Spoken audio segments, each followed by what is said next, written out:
បើសួស្តីបងប្អូនទាំងអស់គ្នាពីកោះត្រល់ម្ដងទៀតបាទថ្ងៃនេះគឺជាថ្ងៃចុងបញ្ចប់បាទយើងមានការធ្វើដំណើរច្រើនកន្លែងបងប្អូនបាទឥឡូវនេះពេលព្រឹកព្រលឹមបន្ទាប់ពីយើងញ៉ាំអាហារ breakfast រួចនៅខាងក្រោយយើងរៀបចំអីវ៉ាន់ត្រៀមធ្វើដំណើរចេញទៅប្រទេសកម្ពុជាវិញបងប្អូនបាទប៉ុន្តែយើងមិនទៅដរិចភ្លាមទេបងប្អូនយើងដើរលេងកន្លែងជាច្រើនទៀតបាទចង់បញ្ចប់យើងធ្វើដំណើរទៅឡើងសាឡាងបងប្អូនដោយសារអូតាវយើងនៅឆ្ងាយយើងអត់ត្រឡប់ក្រោយវិញទេដូច្នេះព្រលឹមឡើងនឹងយើងញ៉ាំអាហារហើយបងប្អូនយើងជូនអីវ៉ាន់ដាក់រថយន្តហើយយើងដើរលេងមកព្រឹកថ្ងៃត្រង់ទៀតបាទល្ងាចតិចយើងឡើងសាឡាងបាទត្រឡប់ទៅស្រុកខ្មែរវិញ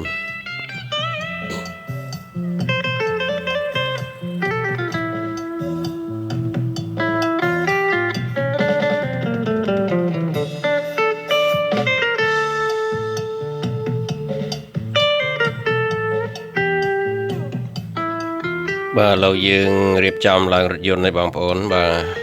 យើង say goodbye ទៅអូតែល Sunbeam Resort ហ្វូកុកបងប្អូន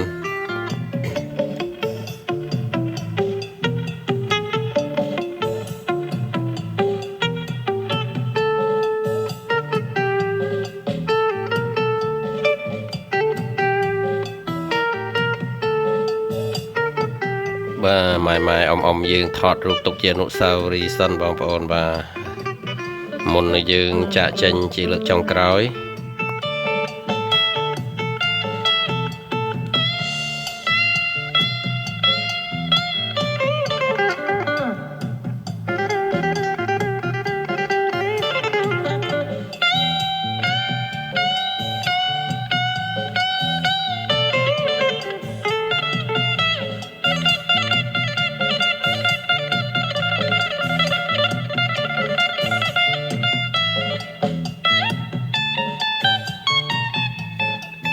បាទបងប្អូនចេតនាស្បេតបាទថតរូបឲ្យអ៊ំមុនមួយសិនបងប្អូនមុននឹងចេញទៅបាទរឿងថតរូបពួកគាត់ជំនាញបាទជំនាញទាំងអ្នកថតជំនាញទាំងអ្នកឲ្យគេថតឲ្យបាទគ្រប់ម៉ូដគ្រប់ម៉ាក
បាទយើងលាពីក្រុមទេសចរខ្មែរយើងមួយក្រុមទៀតបងប្អូនបាទពួកគាត់ចេញក្រោយយើងទៅមុន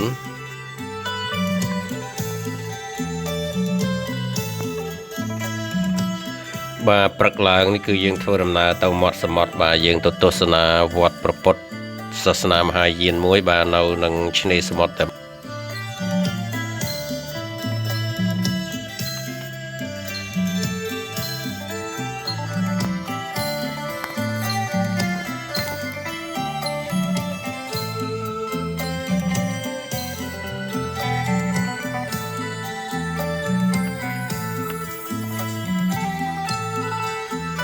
បាទមកដល់កន្លែង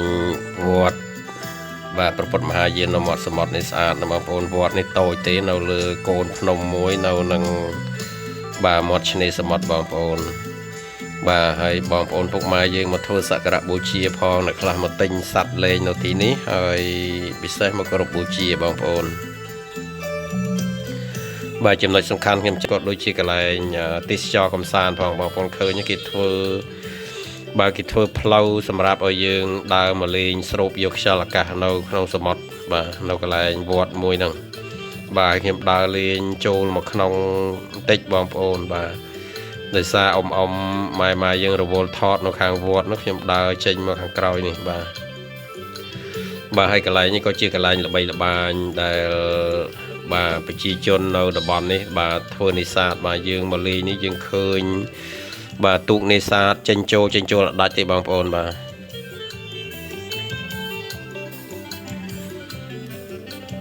យើងមកដល់កន្លែងនេះបានយើងឃើញថាណែកោះត្រល់ហ្នឹងគឺជាតំបន់នេសាទមួយដ៏ធំសម្បើមព្រោះយើងឃើញតាមស្ទឹងតាមមាត់ឆ្នេរគ្រប់កន្លែងបាទយើងជិះកត្រកហោះបងប្អូនឃើញហ្នឹងបាទឃើញទូកនេសាទដូចសមោចបាទដូច្នេះនេសាទគឺជាមុខរបរដ៏ចម្បងមួយនៅលើកោះត្រល់នេះបាទទោះបីជាបច្ចុប្បន្ននេះគ្របដណ្ដប់ដោយវិស័យទេសចរណ៍ហើយប៉ុន្តែការធ្វើនេសាទហើយនឹងការដាំដំណាំគឺជាមុខរបរប្រពៃណីប្រជាជននៅលើកោះនេះបាទរាប់ចំនួនមកហើយបងប្អូនបាទតាំងពីសម័យមកសតវត្សទី18 19យើងឃើញបេសកជនអង់គ្លេសគាត់បានមកឈប់នៅកោះត្រល់ហ្នឹងគាត់ឃើញប្រជាជនដាំដំណាំឃើញប្រជាជនរត់ត្រីបាទឃើញអីហ្នឹងបាទដូច្នេះយើងឃើញថាជាមុខរបរនៃប្រពៃណីតចំនួនបាទយើងមកលេងហ្នឹងគឺថាយើងឃើញទូកជុំវិញកោះបាទទូកនេសាទបាទហ្នឹងហើយបានថាយើងមកលេងកោះត្រល់បងប្អូនបាទដោយសារស្រុកនេសាទហើយស្រុកចំការដល់ចឹងទៅយើងចូលញ៉ាំរេស្តូរ៉ង់កន្លែងណាក៏ដោយគេថាមហូបគេ local ទាំងអស់មហូបគេក្នុងស្រុកបាទតាំងពីចំណីអាហារគឺយើងញ៉ាំឆ្ងាញ់ដោយសារគេធ្វើនៅក្នុងបាទត្រីសាច់អីគេអត់មានទិញពីក្រៅខ្លះសេតកតែគេទិញនៅស្រុកហ្នឹងគេធ្វើឲ្យយើងញ៉ាំនៅហ្នឹងហើយណែខាងអីណែបន្លែបកាយ៉ាងនេះគេដាំនៅហ្នឹងគេធ្វើឲ្យយើងនៅហ្នឹងបាទគេអត់យកពីក្រៅមកទេបាទនៅពេលព្រឹកបងប្អូនខ្ញុំដើរស្រូបយកខ្យល់អាកាសនៅសមុទ្រកោះត្រល់តិចបងប្អូនបាទខ្ញុំដើរទៅមុខរហូតទៅដល់ចុងបញ្ចប់នៃផ្លូវហ្នឹងបាទខ្ញុំដើរត្រឡប់មកវិញបាទហើយខ្ញុំចិត្តទៅ spot ឃើញបាទទូកនេសាទបាទ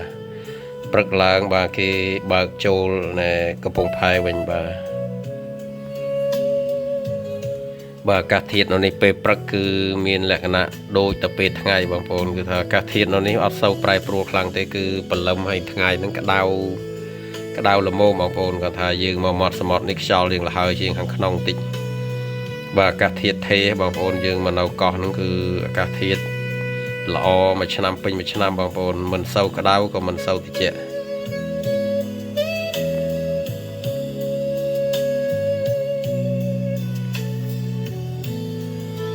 បាទកន្លែងនេះមើលគេធ្វើជាស៊ីម៉ងបងប្អូនគេធ្វើជាប្លុកស៊ីម៉ងធំដើម្បីទប់កុំឲ្យបាក់ដីបងប្អូនបាទគេធ្វើផ្លូវចូលមកក្នុងឲ្យយើងមកកំសាន្តលេងយកស្រូបយកខ្យល់សមុទ្រ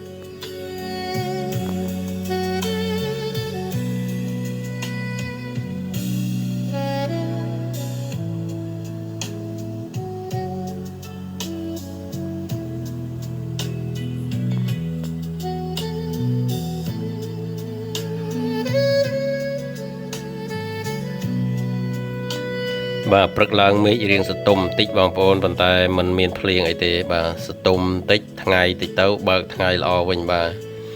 យើងធ្វើដំណើរចេញពីកន្លែងហ្នឹងយើងទៅចូលហាងទិញទំនិញបាទថ្ងៃចុងបញ្ចប់គឺក្រុមហ៊ុនទេសចរណ៍នាំយើងដើរទិញទំនិញតាមហាងបាទជាកម្មវិធីរបស់ក្រុមហ៊ុនទេសចរណ៍មិនថាទៅទីណាទេប៉ុន្តែខ្ញុំសង្កេតឃើញចម្លែកថាមកកោះត្រល់នេះគឺបងប្អូនយើងទិញទំនិញច្រើនណាស់មកមុននឹងត្រឡប់ទៅផ្ទះវិញបាទខុសពីខ្ញុំទៅលេងនៅសិង្ហបុរីម៉ាឡេទៅ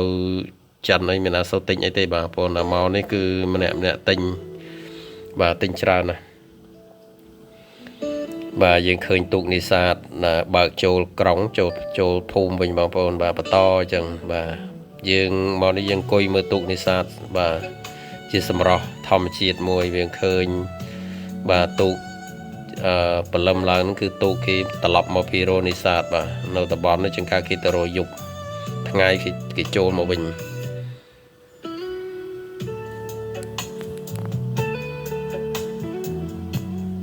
បាទខ្ញុំដើរត្រឡប់មកកាន់កន្លែង รถยนต์វិញបងប្អូនដល់ម៉ោងបាទយើងដល់ម៉ោងធ្វើដំណើរទៅមុខទៀតបាទថ្ងៃចុងបញ្ចប់ហ្នឹងមិនមែនជាថ្ងៃស្រួលប្រហែលទេគឺយើង busy ណាចេញមួយចូលមួយចេញមួយចូលមួយយើងទៅញ៉ាំអាហារថ្ងៃត្រង់រួចយើងដើរទៀតរហូតដល់យើងទៅដល់សាឡាងហ្នឹងគឺដល់ម៉ោងសាឡាងចេញទៅដល់ស្រួលថាយើងអត់បានឈប់ចាំយូរទេបាទមកកន្លែងនេះណែបងអូនវៀតណាមីមួយពាក់អាវខៀវហ្នឹងក៏លក់សត្វចាបក៏ចេះខ្មែរច្បាស់ចេះបាទគាត់និយាយខ្មែរច្បាស់ចេះនិយាយខ្មែរទៅមើលបងប្អូនយើងទិញចាបគាត់លេងព្រាតចឹងទៅបាទភាគច្រើនជនជាតិវៀតណាមនៅតំបន់កោះត្រល់នេះសម្បូរអ្នកចេះនិយាយខ្មែរច្រើនណាស់បាទបងប្អូនយើងទិញចាបលេង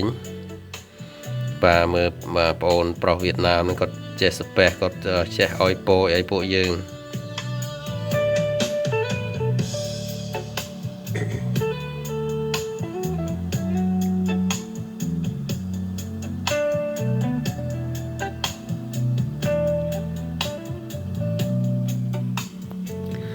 បាទបន្ទាប់ពីបងប្អូនយើងមួយចំនួនក៏ទិញចាបទិញអីលេងសពគ្រប់ហើយបងប្អូនបាទឥឡូវយើងឡើងរថយន្តហើយបន្តដំណើរទៅមុខទៀតបងប្អូនបាទទិដ្ឋភាពនៅតាមមាត់មាត់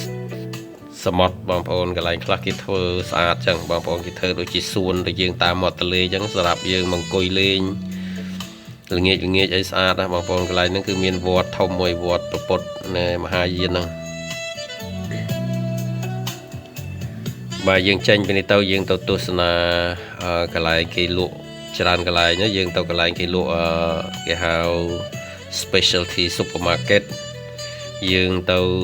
ទស្សនាផ្សារលក់គុជយើងទៅកន្លែងលក់គ្រឿងកម្រាលពូកបាទកន្លែងកម្រាលពូកកន្លែងខោអាវអីនឹងកន្លែងចុងក្រោយបងប្អូនបាទយើងដើរកន្លែងចូល3កន្លែងបាទសិតតែកន្លែងល្បីសំខាន់បា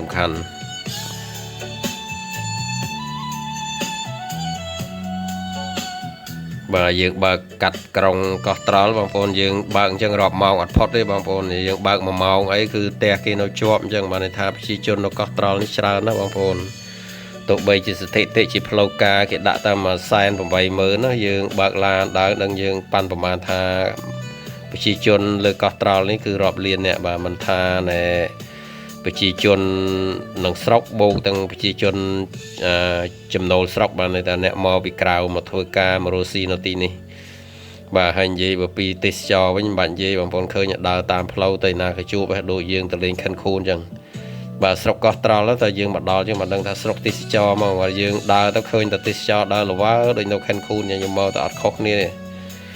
ខុសទាំងថាមកកោះត្រល់នេះគេរៀបចំវាអត់សូវស្អាតដូចខិនខូននេះវាកដិបកដប់បងប្អូនវាអត់ស្មើទេខិនខូនគឺយើងបើកតាមផ្លូវខិនខូនហ្នឹងតាមផ្លូវគេរាប់សិបគីឡូដីហ្នឹងគឺស្អាតស្មើធេងដោយសារស្រុកគេ develop យូរហើយតាំងពីទសវត្សរ៍70កោះត្រល់នេះទៅ2000នេះហើយទេតែចាប់ផ្ដើមអភិវឌ្ឍខ្លាំងបាទដូច្នេះការរីកចម្រើនហ្នឹងវាអត់ទាន់ស្មើទេវាមានកដិបកដប់ជាងអីបងប្អូនបាទស្រុកអាស៊ីយើង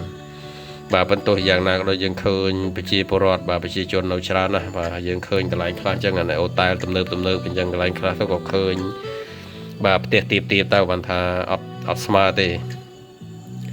បាទប៉ុន្តែអ្វីដែលកោះត្រល់លើសនៅខាងខេនខូនគឺលើសនៅស៊ីមផាកហ្នឹងគឺកន្លែងកំសាន្តធំសិតកន្លែងខ្នាតយក្សបាទយើងបើកឡានចេះ1ម៉ោងបងប្អូនយើងបើក1ម៉ោងទីក្រុងគេនៅរាប់តាមផ្លូវអញ្ចឹងរហូតពលាតត្រង់អញ្ចឹងប៉ុន្តែយើងចូលទៅក្រោយនេះទៅដល់ឆ្នេរសមុទ្រហើយបើយើងមកជ្រៅខាងដីក៏អត់មានអីដែរបាទយើងធ្វើដំណើរទៅចូលសំខាន់យើងចូលផ្សារកន្លែងនោះគឺយើងជួបខ្មែរក្រមយើងធ្វើការនៅហ្នឹងក៏ច្រើននៅកន្លែងខ្លះហាងធំហ្នឹងមានបងប្អូនខ្មែរក្រមយើងធ្វើការនៅហ្នឹងកន្លែងខ្លះអត់មានទេមានជនជាតិវៀតណាមីទេប៉ុន្តែគេចេះនិយាយខ្មែរបាទដោយសារនៅកោះត្រល់នេះគឺគេទទួលភ្ញៀវទេសចរពីខ្មែរយើងច្រើនណាស់ជារៀងរាល់ឆ្នាំមកលេងយើងច្រើនណាស់ដូច្នេះគេមានកន្លែងសំខាន់គឺគេមានអ្នកចេះនិយាយខ្មែរមកធ្វើការនៅហ្នឹងឬខ្មែរក្រមយើងធ្វើការនៅហ្នឹងតែម្ដង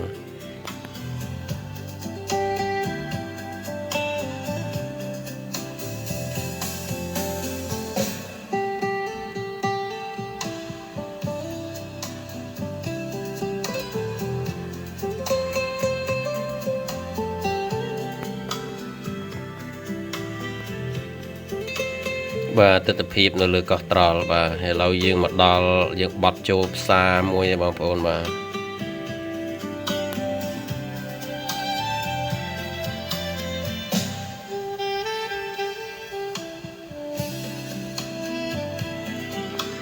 បាទឥឡូវយើងមកចូលកន្លែង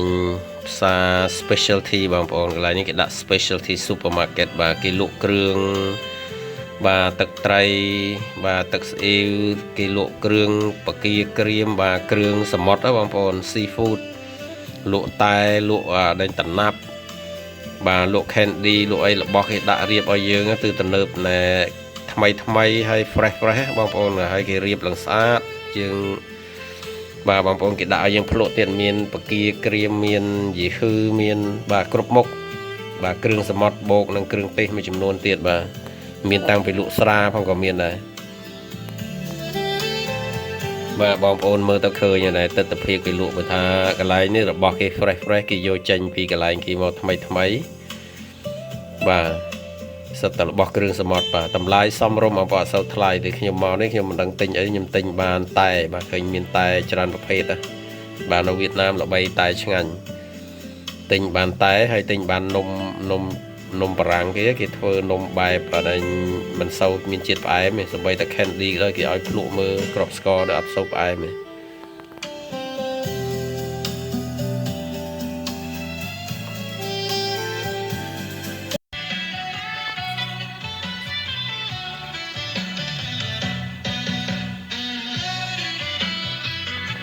បាទបងប្អូនយើងចូលមកហាង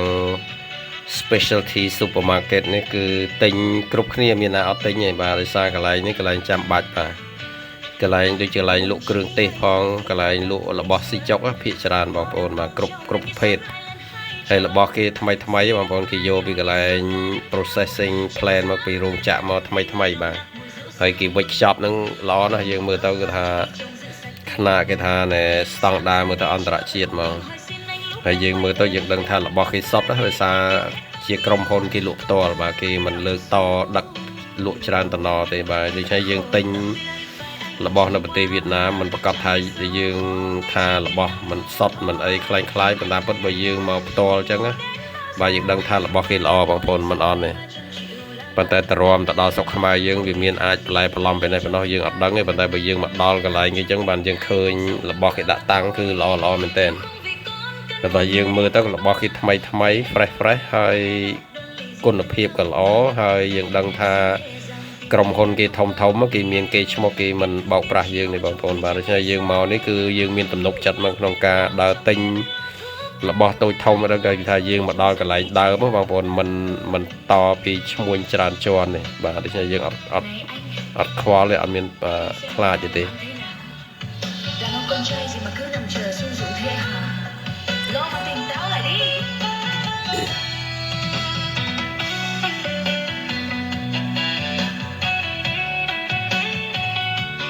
បាទហាងគេនេះថ្មីស្អាតបាទលក់របស់គ្រប់មុខបាទយើងដើរទិញតំណែងកន្លែងអញ្ចឹងមានអីសប្បាយមួយយ៉ាងដែរបាទយើង relax ថ្ងៃចុងក្រោយគឺយើងដើរអស់កន្លែងយើងដើរ shopping យើងដឹងថាថ្ងៃចុងក្រោយហ្នឹងគឺយើងមកផ្ទះបាទកាលណាយើងត្រឡប់មកផ្ទះវិញម្នាក់ទិញនេះទិញនោះផ្ញើកូនផ្ញើចៅបាទដូច្នេះទេសចរខ្មែរយើងបាទទៅឯណាទិញខ្ទេចនៅហ្នឹងបាទកន្លែងនេះតែគេច្រើនមុខបងប្អូនខ្ញុំមករកតែឆ្ងាញ់តែច្រើនមុខបាទទេសចរខ្មែរយើងអត់ដូចទេសចរអឺរ៉ុបទេបាទពួកអឺរ៉ុបគេមកគេចំណាយលុយតែរឿងស៊ីចុកហើយអូតែលទេបាទខ្មែរយើងមិនមែនតែអូតែលហើយស៊ីចុកអីគឺយើងទិញស្ពាយទិញវិចយកទៅផ្ទះវិញគប់កន្លែងអញ្ចឹងមិនថាខ្មែរយើងដើរលេងក្រៅប្រទេសមិនថាខ្មែរយើងដើរលេងក្នុងស្រុកអីក៏ថាខ្ញុំដើររាប់ឆ្នាំហើយខ្ញុំឃើញបងប្អូនយើងអញ្ចឹងបាទដូច្នេះ customer ខ្មែរយើងបាទទេសចរខ្មែរយើងគឺសំខាន់ណាស់បាទយើងទៅឯណាគេយកចិត្តទុកដាក់ដោយសារយើងបាទចូលចិត្ត spending ឲ្យចូលចិត្តចំណាយលុយមិនថាក្នុងស្រុកក្រៅស្រុកទេបាទទៅប្រទេសមួយគឺថាម្នាក់ទិញមកគាត់ថាតិចហើយច្រើនមិនថាមិនអត់ទេទៅចិនក៏ដោយទៅម៉ាឡេទៅសិង្ហបុរីទៅថៃក៏ដោយមកវិញហ្នឹងគឺទិញស្ពាយចង់រួចមួយពិសេសទៅថៃជំនាន់មុនមួយមកវិញទិញអូយទៅ lên tam khai nia nó tam sọc mai dương như này và sợ tình nhà côn nhà chào cục nia chẳng mà chia tầm lọp mai dương tầm lọp chẳng mai dương chia miền bậc ni tha dương đào tờ lên này nà cả đói cái nào dương tờ lọp một tè huynh tờ bay trong mình trong tàu tờ tình miền ấy tình nhà côn nhà chào tàu kim côn chào mai dương tờ lọp tha mai tập xa côn mưa plau mai mồi xa chứ mà không thà côn chào nó thà mai tờ lọp tàu vĩnh miền ấy nhà cả và chân tới cái tha chia bậc ni mai dương cái nào dương đào tranh cáo dương tờ lọp với dương chờ tình và khai dương nằm rất dương mình sau nó cao và tên sau và khai dương nó không sốc nhom sang kê khơi như chi tầm lọp môi đại dương chi một pin đi tăng bị đau mà thà dương đau lớn tập tàu vinh tinh ấy van phía côn phía chào và khi mà đào tinh tinh bàn nôm tích hay tinh tài và trong tinh là bọc cream mà bao thì trong tinh là bọc cream sô bô miền gì hư miền bà kia cream ấy là bọc sâm mót nướng tràn còn như mặt tinh về bộ bạ bạn cọ bàn tập tàu với việc khôi chẳng các bạn phồn bà này trên lôi đóng các bạn phồn cả đa hà sầm mớn mà phồn bàនៅViệt Nam miền lôi đóng cả đa hà sầm mớn cả đa cả là liền mà tha ôi lấy thông thông mà bà sọc kia tàu bay tha cả đa thông thông mấy lấy thông thông bàn tay cái chai là cả đa thông như này bà tàu bay lôi thâu mấy bàn tay cái chai cả đa thông thông hay lôi đóng bây giờ cất một lôi mai số trăm cái khóc niềm bờ đòn như cất vào năng trâu à bà này tha mà pon lôi khai cứ smart bằng pol pon đong dừng cất chân bà hai này ở ngay vì này cái ao dừng cất môi dừng pol chân bà hay nó bờ Việt Nam đời xa lôi cái lấy thông thống cái cha là prachi này bà nhắm buffet mà đón bà sam sầm mơn đồng cái đã bay rồi khi dừng tao dừng đằng sam sầm mơn đồng bà cái prachi khi dừng tao dừng srul bà dừng tao dừng chăm bà ở bà thì hay lôi cái cả đa cái mình nghĩ tuổi bằng phone lôi Việt Nam thơ lọ đối lôi nó Malaysia chẳng lôi ceiling nó Malaysia khi ta lấy những cái lôi cái đồ mà cái hai mình chết tuổi và strong nhưng lôi Đà Lạt chẳng ai thôi mưa tao cả đa đôi lì long chứ và lôi Việt Nam ở sau những lôi tụ đi sọc mai những thế lôi cái giờ thay mày và lôi mình nghĩ tụ và này cái đạn này specialty supermarket bằng phone khiêm tinh như van chọc sọc cột với nhau bằng côi chăm mai dương bà khắc còn mình toàn rồi tập lọc tàu vinh năng cư mà nẹm mà sập thông bà khanh ấy khanh hấp ở bằng khanh nắp ở trong bom ô này một chiếc pizza Việt Nam bà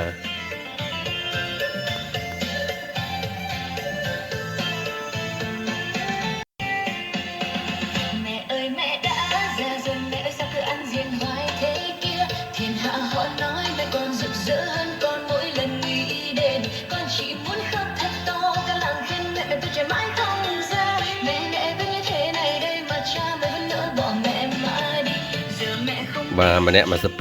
sp bằng phone và trâu tật này màn đọc nè năng mà tham màu sai sầm nè ấy đó là bà phụ dương non kia mà lên cọt tròn nó dương tinh Ivan tràn bà tàu trong Hồ Chí Minh ở sâu tinh mà này tàu hàng nó mình sâu miền ấy tinh bà màu này cứ sọc smart đó bằng phone gì luôn tàu sọc này xa bà cọt tròn cứ chỉ sọc chấm cá chỉ sọc này xa ở chân tàu sờ bò là bò lụa thay bà này xa nó này mình trầm tàu sầm rạp cọt tròn lấy cái vô tàu lụa nó đầy cột tiệt bằng phone bà đây chơi dương bàn mà đào nó cứ dương tinh là bỏ thay fresh bằng phone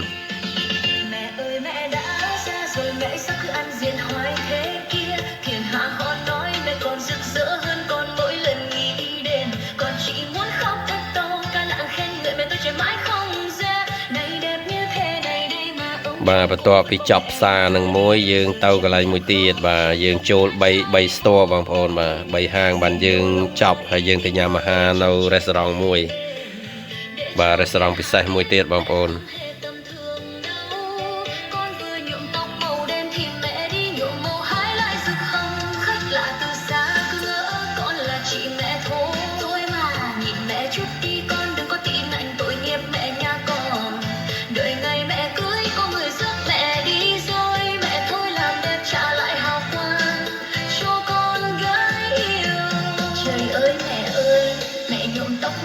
rồi sao còn dám ra đường kệ mẹ chứ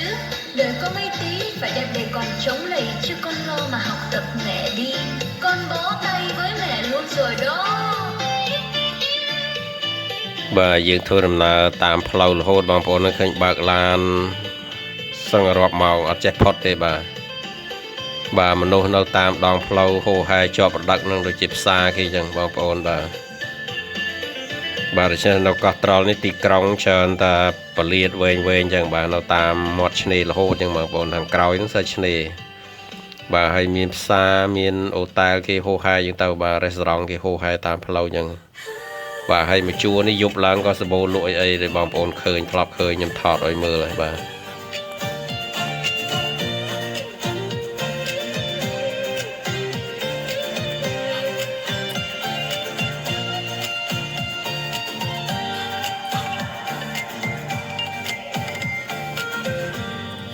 đang ngu say tự nhiên thức giấc thấy mình thành thiếu nữ em giờ đây đã lớn xinh đẹp như đóa hoa trong lòng xôn xao lạ kỳ chân tay tự nhiên cứ run rẩy bà nó bật Việt Nam mà bọn khơi miền là kia là cái tục chào này bà đôi dương nó bông sau chẳng miền môi môi chẳng khơi môi hay miền môi thông rằng bà vừa hơi nó chào đọc slide này đây bà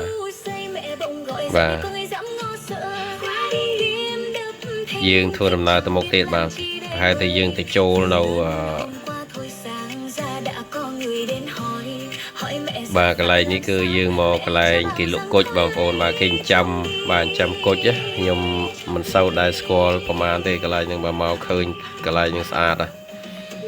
bà kỷ lục rương làng ca bà chỉ cốt chỉ sai đại sai coi nó bằng phone mà bà dương châu một phím cái tàu bị vô dương sân prap về lập biếp cái trăm bà khiong sầm mót nâng là bảy bàn chỉ cột nâng bà bồn bà nhom sâu đại khơi tập màu đào nâng bà hay cái này ní sầm khăn cứ dân khơi khmôi thơ ca nó khmai cào mà bà khmôi pro đại cho này về bị vô dương nó cứ cột chỉ khmai cào còn về khmai cho bà là bị vô dương bị thạ bị vô này khiong cột nâng bà cái vô crop vì mà thôi dạng mấy cái bị vô dương bà ở dương mười cho bà lo hơi bà nom dương tầm mưa cái nàyผลิตภัณฑ์สำหรับว่าอะไรก็ได้ลวกไปก็ได้ได้ลวกก็มีขโมยใส่มันเนี่ยนั่นก็จิกขมายกราวนะกี่ทั่วการนั่นนั่งบ่าบริษัทกรมพลทมแล้วก็ตรอนี่กี่จูลขมายกราวยังทั่วการได้โดยสากี่ตะตูลเหี่ยวขมายยังจีเรียงรอตัดออกได้คาเนี่ยบ่ากี่เอาจับขยอกดมันเนี่ยมวยนี่โยมองให้กี่บ่ออ้อยมือให้กี่อ้อยกรอบหนึ่งมือ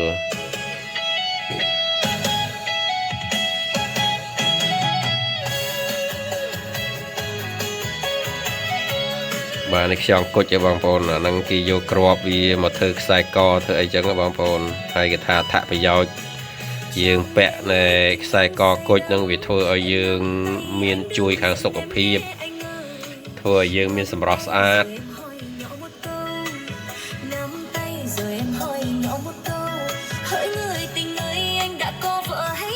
bà thì cho dương mà tinhผลิตภัณฑ์ đâu cái này ở đây cứ chia ผลิตภัณฑ์ sót chia ผลิตภัณฑ์ đào và khi mà dương mình miền lụa to tao nào thì cứ tinh bị cầm hồn to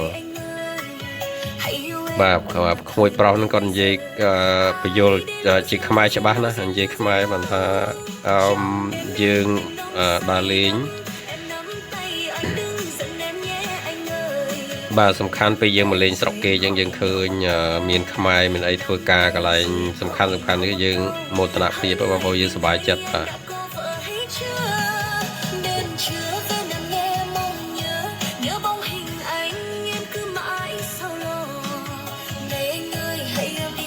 bà cái nàyนี่ลุสัตตะเกรืองในอลังกาบางคนเธอไปกดเธอไปไอหนึ่งบางคนชรานะไอตำลายก็มันเท่าได้มีนรอบปอนดอลลาร์ก็มีนbà chặt bị dạng thâu cái dạng tính chặt bị mà pay $30 là hốt đó $4-5 อย่างtàu bằng phone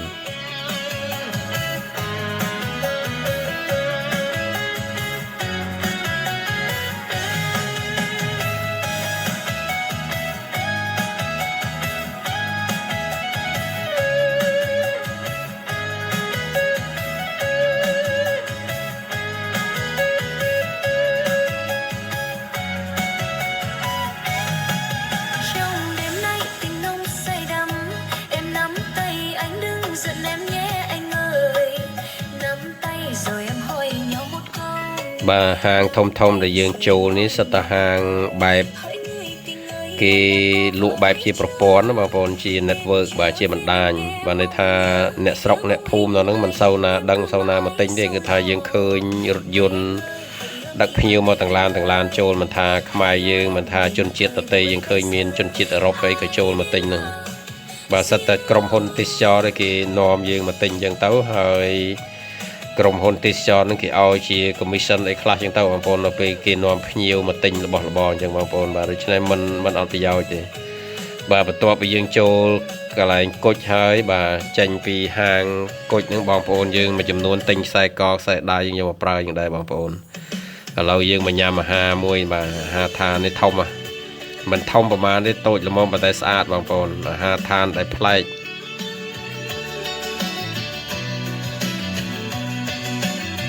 bàเนี่ยหาทานก็ได้แต่บะผู้อ่านบ่หาทานบะผู้อ่านนั่นคือกี่ทวระบอบลูกยืงบ่ระบอบกี่ปราศัททวปีฉนังใดทลางสมัยตะกายตั้งกี่เอายืงพักทลางเลยบ่พักนั่งทวปีฉนังใดบ่พลายบางปอนยมโจจัดอะไรในร้านนั่งบางปอนบ่ปอนเจตนากดขมายกราวนั่งกัดสกอลก็เราก็เลียนนอมยืงได้ยามอ่ะก็เลยร้านพลายบ่าบางยมมอตายยมมเคยใจกันเลยเจบางปอนนั่งท่าสำคัญนะยืงได้กันเลยแต่ยืงมันสกอลแล้วบ่ยืงมีนกีนอมได้จังวิสรูบ่าบางยมจังมอตายก็ยมจีก็มองลานที่ที่โยบแอร์พอร์ตนั่ง30 ลาบัดเลยบ่าตัวชนะออสเตรเลียนะบ่ยืงมองจังเวียกัดปะทอยจำนายชราให้ยืงสกอลกันเลยยังสกอร์กันอะไรกรุ๊ปกันอะไรบ่ากินนอมยังได้บ่าหาทานอะไรนี่คือตั้งไปกันอะไรยี่เธอพลายบ่ามีแหลกขณะชีสไตล์ชีเวียดนามีชีไชนี่ฟ้องบ่าเลยคนี้บ่าให้อากีกันนั่งเธอไปเชิดสดยังมือเต้าโดยสกมายังบ่าใส่เชิด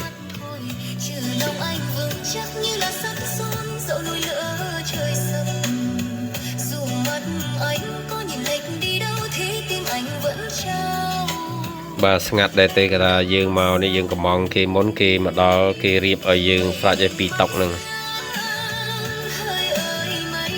bà màu dương coi tao mà play cái lực đã ao nhầm vào đòi bà hay một hộp ngăn chẳng họ miền xây tha mình để mình to chặt đây cái này như cái nhầm ngăn smart thing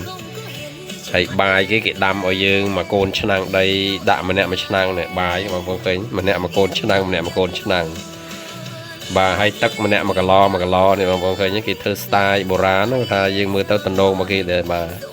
bởi dương mưa là biệt là bỏ cái pra đấy sao tăng với sớm mai cuộc thâu bà sớm mai nó cô phnom pra thlang pra ở đây bài ní cái làm giang mà kia bà bọn khởi những bài cái đam mà năng tôi chân đầm bay dương ban cái đăng nhầm dương đọc bài dương nhầm bài côn thlang nó mà côn năng nó dương cài toàn còng cái đăng cái sạch bà này cho nên sầm khăn khi thua vậy để play và tập play nhiều chạy trong châu bà vẫn nhầm từ xa mà hôm kia bà ở miền to hay nhầm ao đọc ở restaurant này chăng anh từng ở miền ấy mới làm chăng anh nhỉ hay vậy để khi mà lạnh cứ play mà bọn cứ tha nàyระเบียบระบอบคือปลาบางคนเคยตั้งปีชนังตั้งปีกายตักบ่าพลายต่างอ้อ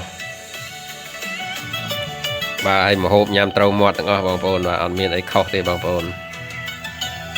บ่าไปใส่คอตีอัดเจ้าตีให้สลอมมาจูยวนมาชนังนกกระดาษนั้นก็มันเจ้าได้กรุบคือยามชงันต่างอ้อบ่ามีเต้าหูมีอะไรยังเต้าbà nấu bát Việt Nam dương khơi mà hộp cái thớ bà sờ bò lại tràn bà hay mà hộp cái áp cháo lên này kho tiêu mà phải xây một cát tròn luôn chỗ restaurant này có miếng kho tiêu nhầm đây tại kho hay miếng tàu hũ phi năng cứ áp cháo lại hay bạc kia áp đại kha này cũng lại chứ hay slom chu mà chăn nó cả đà bà bờ tàu khang Việt Nam khang Hồ Chí Minh trong Hồ Chí Minh nó kêu cá ọt miên này slom chu yuan rồi co này kho tại kho ai ọt bờ mò này ọt đây cục lại dương châu bà dương mà lên bờ tây Việt Nam cứ ngăn nhưng mà hộp nâng bà cứ tha này làng cả lối mà nẹm nhám ra lư hay อดมีนาnhằmสมาเอ้ย cho thêm sức mạnh cho đời thêm vui tươi បាទនេះគឺជាអាហារចុងក្រោយនៅលើទឹកដីវៀតណាមបងប្អូនបាទយើងញ៉ាំអាហារថ្ងៃត្រង់ហើយយើងដើរទៀតដើរទៅចូលហាងមួយទៀតហើយបានយើងចេញពីនឹងទៅបានយើងតឡើងសាឡាងតែយើងឡើងសាឡាងបើកឡានបន្តិចដល់នៅព្រំដែនបាត់ហើយបងប្អូនបាទ gái nét na đạm đạm người mẹ trông trong giấc mơ em có cô con gái nét na đạm đạm បាទយើងមកញ៉ាំអាហារថ្ងៃត្រង់នៅនឹងអង្គុយទៅជែកគ្នាលេងមកស្រួលបាទយើងមានពេលគ្រប់គ្រាន់ថ្ងៃប្រហើយហ្នឹង cãi lời mẹ cha អង្គុយលេងមកឆ្អែតបានយើងទៅបាទយើងទៅឯណាគឺផ្អើលហ្នឹងបាទអ៊ូអែបាទនៅ restaurant នេះគេមានថែមណែ oyster ឲ្យយើងបាទមួយចានបាទ romantic food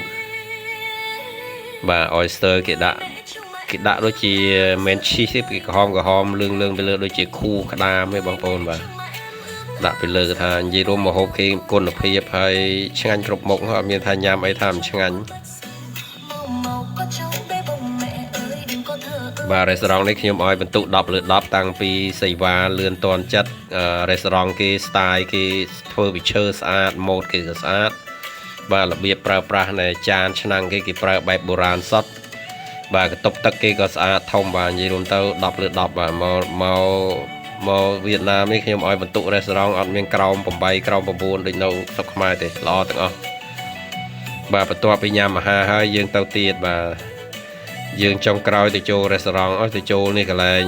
Kiseletech បងប្អូនកន្លែងនេះគឺជាក្រុមហ៊ុនលក់គ្រឿងដំណេកបងប្អូនមានការាលពូកស្រោមខ្នើយហើយនឹងខោអាវគ្រប់ប្រភេទបាទកន្លែងនេះអត់មានខ្មែរក្រមធ្វើការនៅនឹងទេបងប្អូនប៉ុន្តែណែ manager ជាជនជាតិវៀតណាមនេះបងប្អូនស្រីជនជាតិវៀតណាមគឺគាត់និយាយខ្មែរ fluently ហ្មងគាត់ថានិយាយច្បាស់ហ្មងថាក្មេងៗសាក្រោយរៀននិយាយខ្មែរច្បាស់អត់ដូចចាស់ជំនាន់មុនប៉ៃឡាំយើងជំនាន់មុនយើងឮវៀតណាមីនិយាយខ្មែរមួយយើងចង់ឲ្យសើចឲ្យប៉ៃឡាំដល់ក្មេងជាន់ក្រោយនេះខ្ញុំស្ដាប់តង់និយាយខ្មែរច្បាស់ហើយបើគាត់និយាយអង់គ្លេសក៏ច្បាស់ដែរអត់ប៉ៃឡាំដូចជំនាន់មុនទេ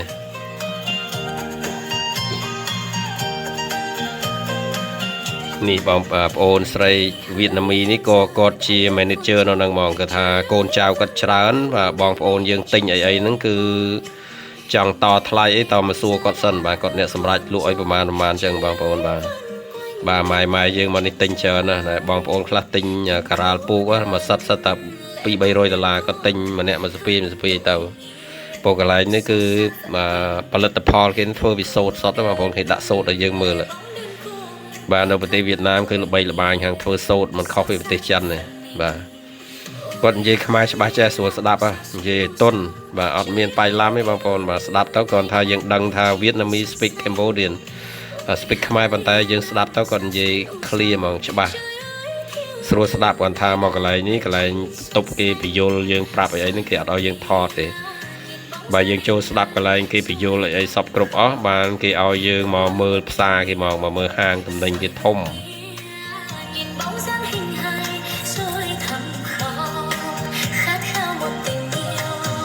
đêm hôm qua em nằm mộng thấy gì mẹ ơi con thấy con dân thật là to đêm hôm qua em nằm mộng thấy gì mẹ ơi con thấy con dân thật là to mẹ cười bao sẽ chẳng lâu đâu người yêu tới hỏi cưới em về nhà mẹ bảo rằng sẽ chẳng bao lâu người yêu tới đón em về nhà thôi ôi trời ơi nghe mẹ nói thế mà em mừng rơn cả người đêm nay chắc là em thức trắng không ngủ được đâu បាទសិតតែផលិតផលសូត្របងប្អូននេះបងប្អូនបាទផលិតផលសូត្រគ្រប់ម៉ាកបាទ đến hỏi cưới em thì sao chết rồi បាទបងស្រីម្នាក់នេះគាត់មកពីអាមេរិកគាត់ទិញតាមចេះតិចបាទសិតតែផលិតផលសូត្រនឹងអស់ប្រហែល$100ទេបាទអ្នកអាមេរិកហ្នឹងក៏ទិញច្រើនបាទម៉ែនៅស្រុកខ្មែរយើងក៏ទិញការាលពូកការាលអីច្រើនមួយសិតតែ300-400បាទពលផលិតផលនៅកន្លែងនេះគឺធ្វើពីសូត្រសុទ្ធមកបាទយើងស្ទាបរបស់គេមើលដឹងអត់មានទេបាទដូច្នេះការដែលយើងដើរលេងហើយយើងមកទិញកន្លែងផ្ទាល់អញ្ចឹងគឺយើងបានរបស់សុទ្ធមកសំខាន់គឺយើងបានរបស់សុទ្ធ xấu hổ quá đi thôi và hay nẹt lụa nó nên sật sạt nhưng mưa tao sật cái vô sật tật mình mà lụa bằng bồn là Việt Nam Mỹ đang sao vậy bà object mai tê phụ này che tầm mặt tê bàn tay manager con nó check mai cho bạn này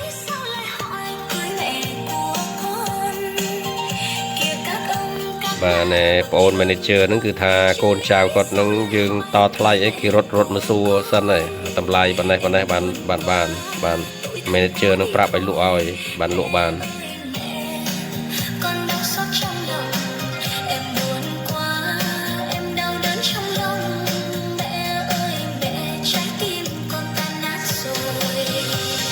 bông hơi cái đà đấy buồn rồi chất sập khê và buồn rồi chất sập khê nó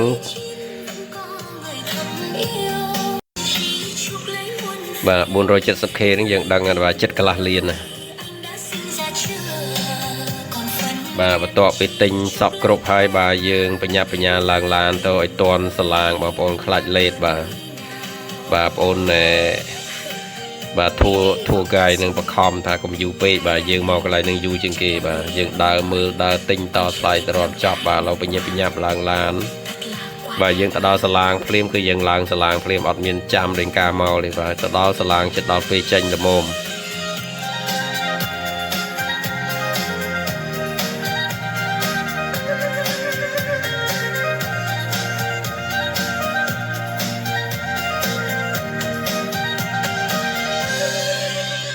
bà dương thua đầm nà tập còi với nhé bóng ổn bà có trò ngay trong bà hơi bà hot sờ bài chanh mùi trôi mùi bà dương đa là hốt mà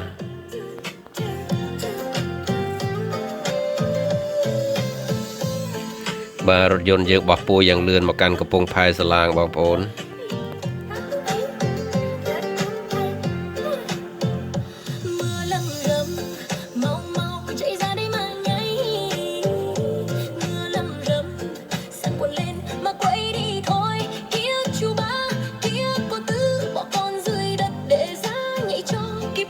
bà bom pon khơi nhưng mà sát ta kê cặp bông pivot bom pon development cứ bà scale này development cứ thông tin nè bom pon bà có trò đọc năm thì dương mau căn tập lại thì rồi bà dương chi lan tam flow cái lại na cả đôi khơi là cái bà cặp bông sang song trà nè vì xe cứ airport cái cặp bông tập Paris airport nó cái bong bà trong năm pi pon paper hàng còi nè cái Paris tiết men bạc thay bằng pon mà Paris airportปัจจุบันngười thông cái xa Paris airport thay nên cầm hồn nên có màu bạc hotel và sang song hotel hay xây tiết trá nó bàn tay màu cái này như phía trên cứ đầu từ lư visay tiết cho nó bằng pon từ bay sang song ở đây mình copy condo và chỉ hotel chỉ ở những tây bằng pon phía trên từ chân thì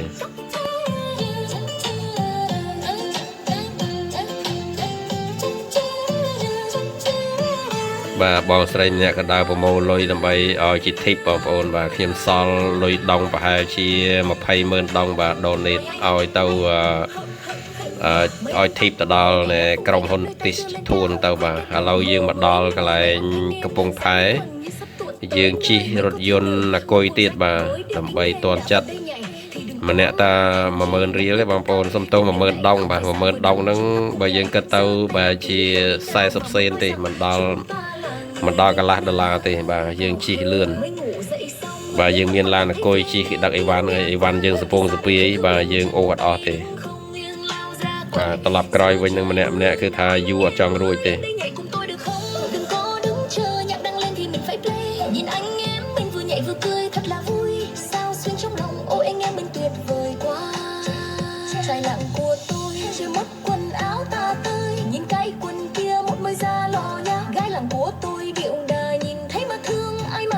thương thì càng nhảy càng thấy hay vào đây mà nhảy đừng có câu để làm chi mưa rơi một tia cũng chẳng có vấn đề gì đâu cứ xoay vòng tròn giơ tay làm ký hiệu đi nào và muốn nói rằng chúng ta là người Việt Nam.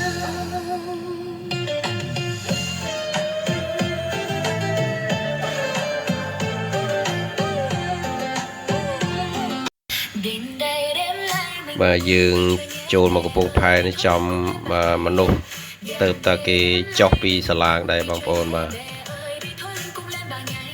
bà hay dương mà đo nó step ra cho thì chăm lần mà tu bà chăm ចូលទៅដល់បាទដល់ម៉ោងសាឡាងចេញបដ ாய் បងប្អូនឃើញបាទយើងចូលទៅសាឡាងក៏គេតម្លាក់មនុស្សដើរចេញមកដែរ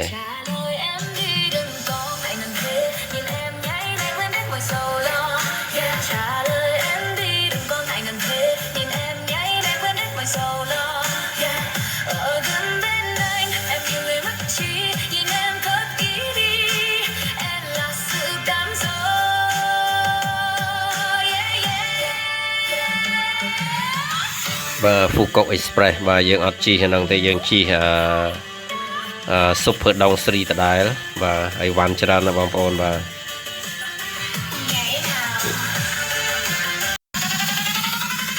បាទយើងរៀបចំអីវ៉ាន់ឡើងព្រុសដល់ម៉ោងសាឡាងចេញ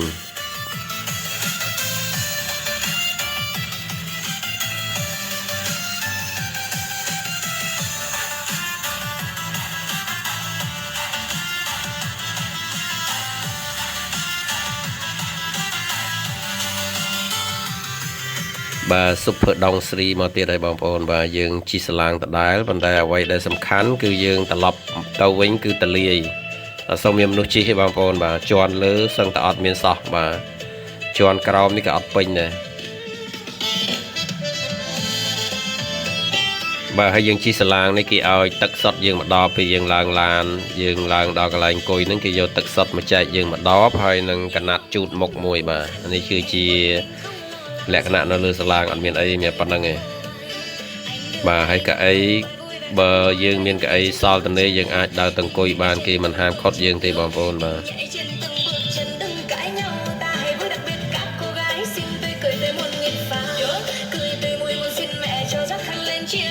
បាទយើងត្រឡប់ទៅវិញលឿនបងប្អូនបាទខ្ញុំព្យាយាមថតតាមប្អួចបន្តិចបងប្អូនបាទខ្ញុំដោះ clean កញ្ចក់ទៅរៀងច្បាស់ជាងការទៅបន្តិចបងប្អូនហើយខ្ញុំចេញទៅថតខាងក្រៅបានបន្តិចខ្យល់ពេកក៏រត់ចូលវិញបាទឡើងមកជាន់លើបងប្អូនជាន់លើហើយខាងមុខអានេះកាប៊ីនខាងមុខអត់សូវមានមនុស្សដែលខ្ញុំអង្គុយលេងខាងមុខនឹងបន្តិចខ្ញុំឡើងទៅលើបន្តិចចុងក្រោយចុះមកកន្លែងដដែលវិញបាទតលាយបាទសាឡាងយើងត្រឡប់អត់សូវមានមនុស្សទេបាទខ្ញុំចេញមកខាងក្រោយបាទអានេះខ្ញុំឈរខាងក្រោយកន្លែងគេឲ្យយើងអង្គុយលេងខាងក្រៅបងប្អូនឃើញអត់សូវមានមនុស្សចេញមកទេខ្យល់វៃខ្លាំងណាស់ខ្ញុំអង្គុយអត់បានបាទខ្ញុំចេញមកថតខាងក្រោយបងប្អូនឃើញទិដ្ឋភាពពីខាងក្រៅសាឡាងអញ្ចឹងបាទសាឡាងនេះបើកលឿនបងប្អូនមើលតែលោកទឹកដឹងបាទប៉ុន្តែយើងត្រឡប់មកវិញយើងជិះត្រឡប់មកវិញស្រួលអត់មានលោកទឹកអីធំទេបាទសាឡាងរៀងនឹងធម្មតា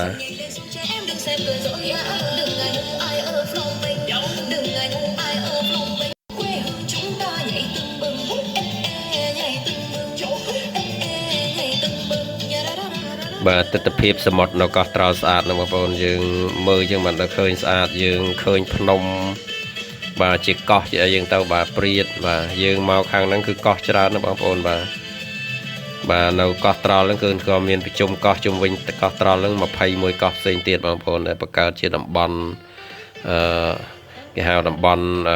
រដ្ឋបាលពិសេសហ្វូកុកហ្នឹងបងប្អូន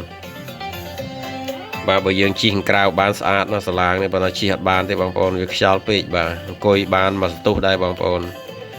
ពោសាឡាងបើកលឿន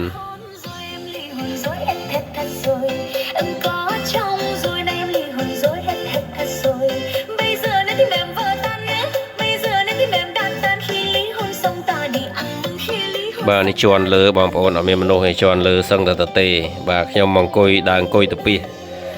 ជាន់មុខខ្លះមកក្រោយខ្លះលើខ្លះបាទមុននឹងត្រឡប់ទៅកន្លែងវិញ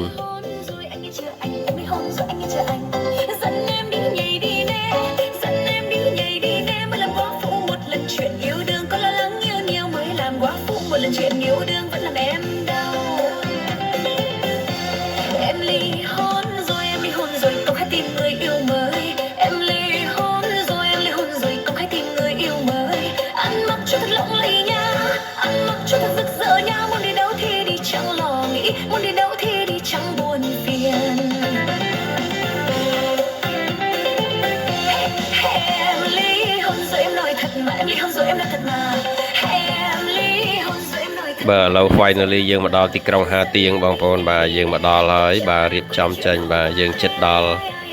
ចិត្តដល់ស្រុកយើងវិញហើយបាទ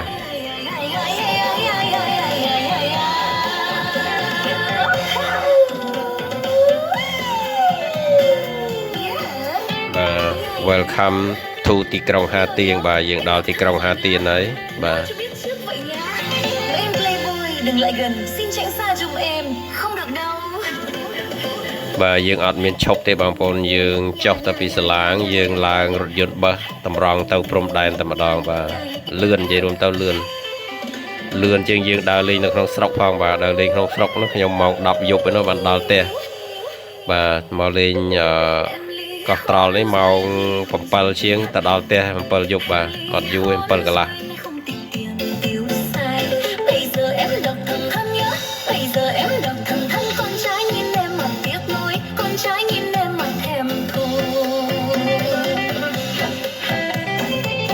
បាទយើងចុះពីសាឡាងសុភដងស្រីបងប្អូន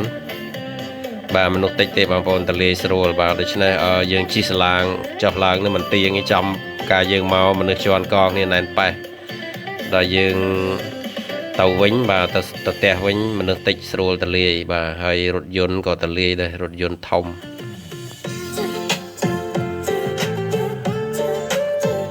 បាទពួកយើងរកឈររងចាំយកវ៉ាលីបាទយើងចុះមុនហើយគេតម្លាក់អីវ៉ាលីមកឲ្យយើងតាមក្រោយ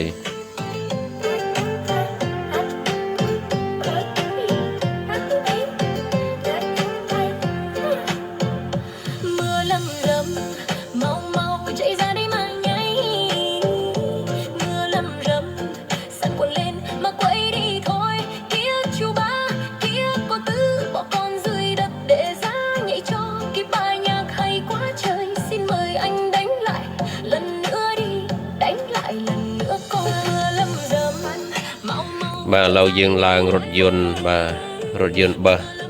ធំមួយថ្មីគេដឹកយើងត្រឡប់ទៅព្រំដែនបាទយើងត្រឡប់ទៅវិញលឿនមកបងប្អូនអត់មានឈប់ណាច្រើននេះចេញមួយចូលមួយចេញមួយចូលមួយដល់ព្រំដែន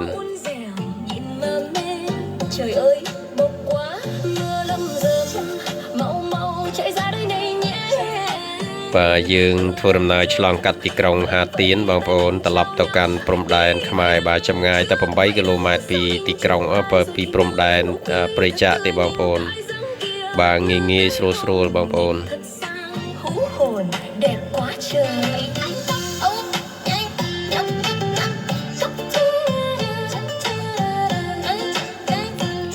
កាលពីខ្ញុំទៅលេងខាងក្រុងហូជីមិញបងប្អូនម៉ោង 10 កន្លះយប់ម៉ោង 10 បានទៅដល់ផ្ទះបាទម៉ោងម្ដងនេះលឿនបាទ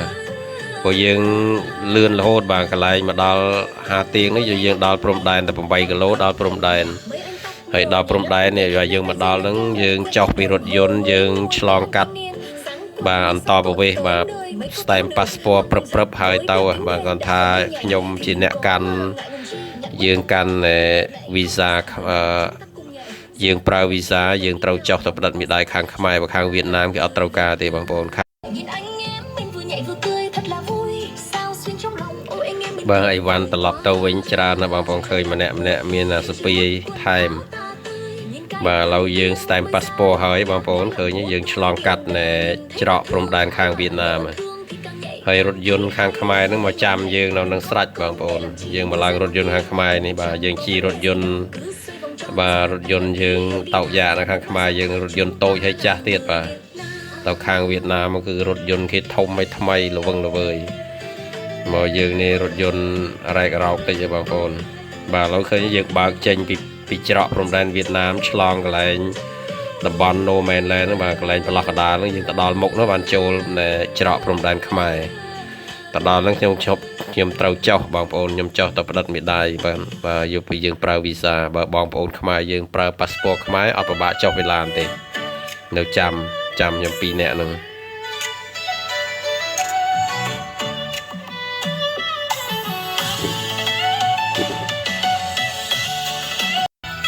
បាទឥឡូវការទស្សនាបាទប្រទេសវៀតណាមកោះត្រល់បានបញ្ចប់ដោយជោគជ័យបងប្អូនឥឡូវយើងឆ្លងចូលខាងច្រកព្រៃចាក់ហើយបងប្អូនចូលខាងខ្មែរហើយបាទយើងធ្វើដំណើរត្រឡប់ទៅទីក្រុងភ្នំពេញវិញដោយរីករាយបាទយើងទៅដល់ក្រុងភ្នំពេញប្រហែលម៉ោង 7 កន្លះយើងដល់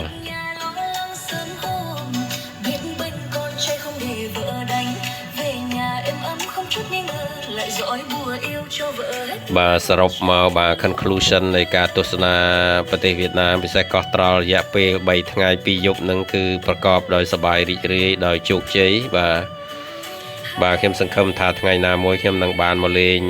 ទៀតបាទយើងមានអារម្មណ៍ថាដូចអត់អស់ចិត្តបាទព្រោះកន្លែងខ្លះយើងអត់ទាន់បានទៅលេងទេសូម្បីតែកោះត្រល់ថាតូចមែនប៉ុន្តែ3ថ្ងៃដើរអត់សពទេបងប្អូនកន្លែងត្រូវលេងនឹងច្រើនទៀតមិនទាន់អស់ទេ con dâu yêu hát ca karaoke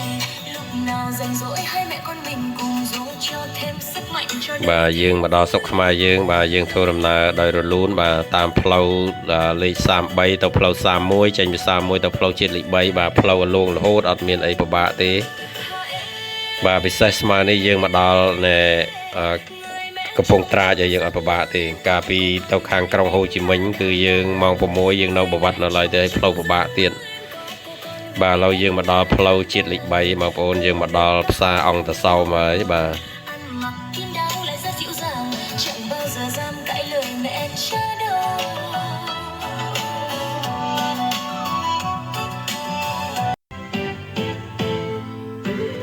បាទយើងមកដល់ផ្សារអង្គតសោមនៅព្រឹចាចឡើយទេបងប្អូនបាទជាទូទៅសូម្បីតែយើងដើរលេងនៅក្នុងស្រុកក៏ដោយខ្ញុំមកលេងកពតកែបរដងហ្នឹងគឺម៉ោង5ចេះហ្នឹងបាទម៉ោងស្មើនេះយើងនៅក្រុងកពតហើយយើងអត់ទាន់ចេញផងបាទតម៉ោង5កន្លះម៉ោង6បាទយើងចេញពីនោះមក